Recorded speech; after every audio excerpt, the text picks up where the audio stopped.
નમસ્કાર, આપ જોઈ રહ્યા છો જેકેએસ ન્યૂઝ ગુજરાતી. વાત કરતો ડીસામાં નગરપાલિકાના પ્રમુખ સંગીતાબેન દવે સહિત ચૂંટાયેલા સભ્યો આવ્યા એક્શનમાં.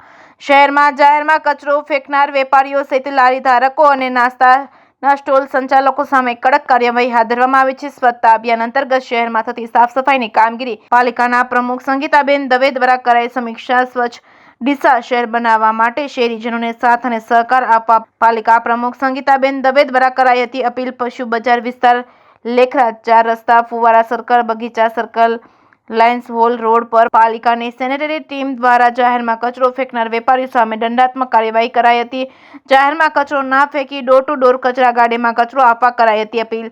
પાલિકા દ્વારા શહેરમાં આવતીકાલથી તમામ વિસ્તારોમાં કડક ચેકિંગ હાથ ધરવામાં આવશે અને જાહેરમાં કચરો ફેંકનાર સામે કડક કાર્યવાહી કરવામાં આવશે. જેકેએસ ન્યૂઝ ગુજરાતી સાથે ભરત ઠક્કર, ડીસા.